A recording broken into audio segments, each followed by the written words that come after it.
West Africa is currently in the midst of by far the worst case of the disease since it was first discovered in Africa back in 1976.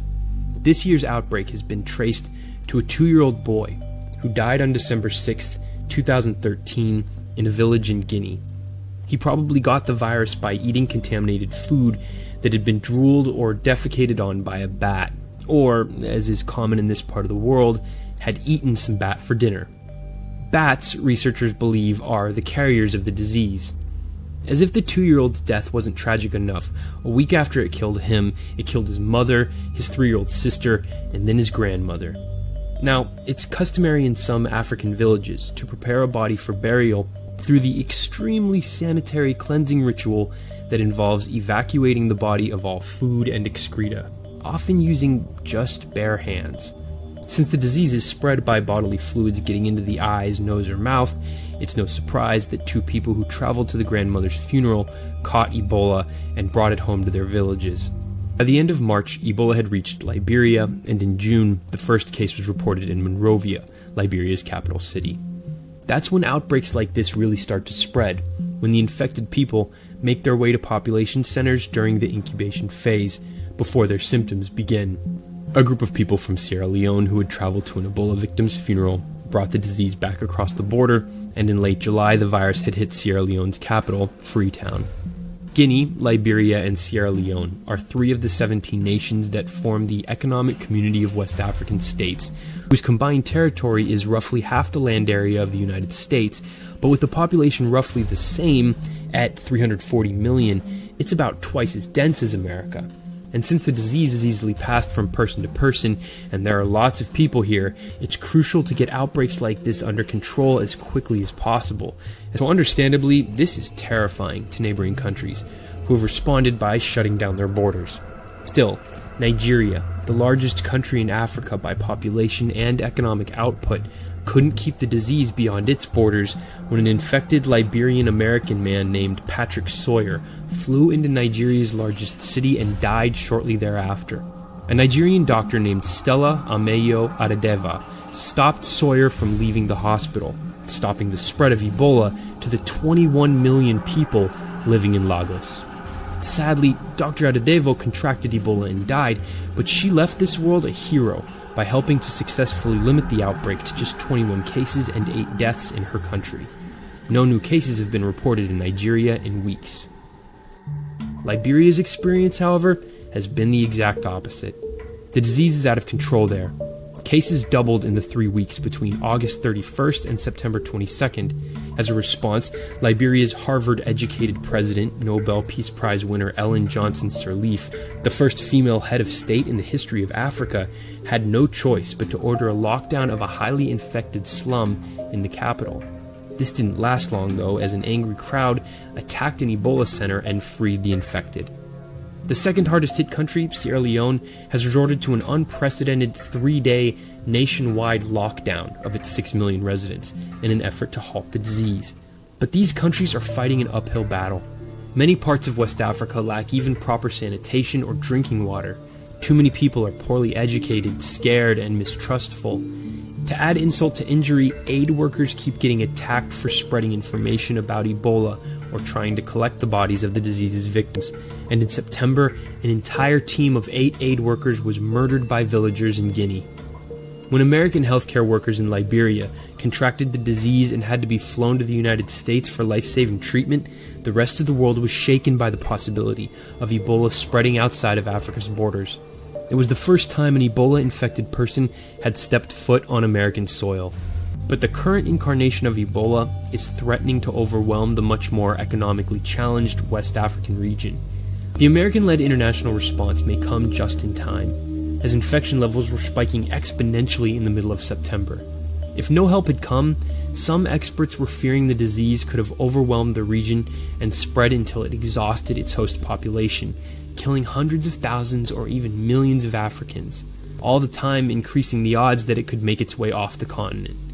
The World Health Organization now optimistically hopes to control Ebola by mid-2015, limiting the death toll to around 10,000. Outside the John F. Kennedy Hospital in Monrovia, Liberia, 20-year-old Ibaga Stiwo is sick.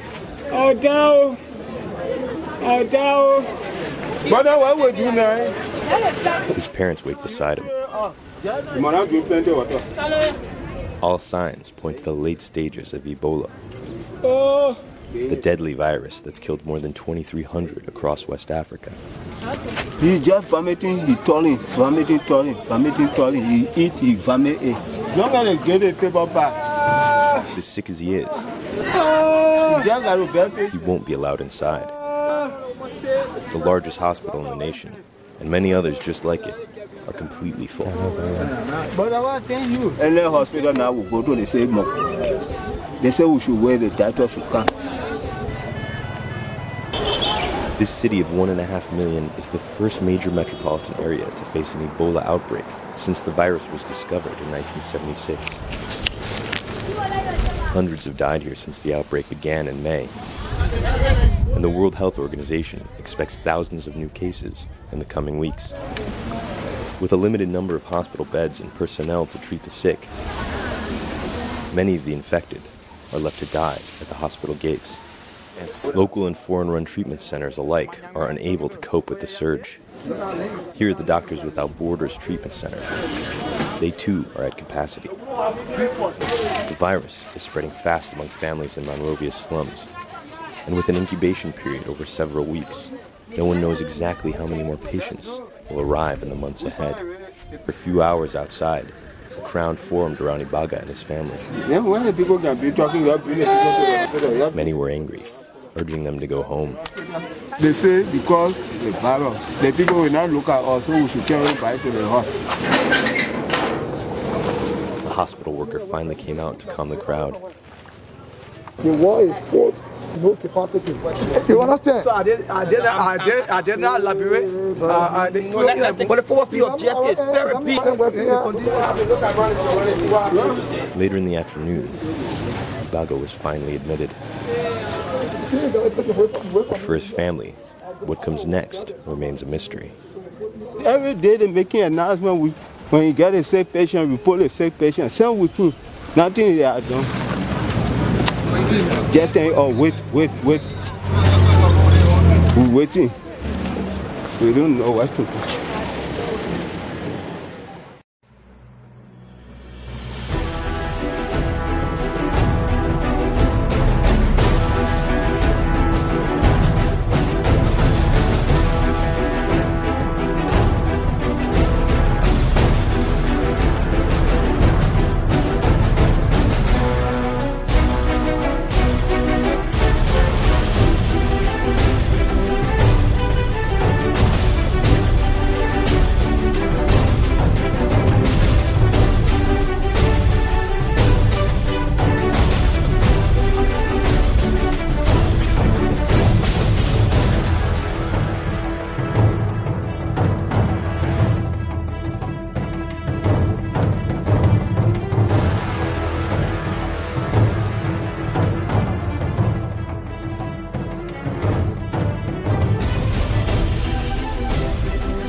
Keep away from eyes that bleed. Don't lick vomit off the street. And I know you don't want to die, so slowly back away from that infected guy. Stay Ebola free. Stay Ebola free. Don't eat that raw meat and see we'll all be Ebola free. Keep away from those sweaty sheets. Keep away from discharge that secretes. And if you want to calm your fear, put down that glass of diarrhea. Stay Ebola free.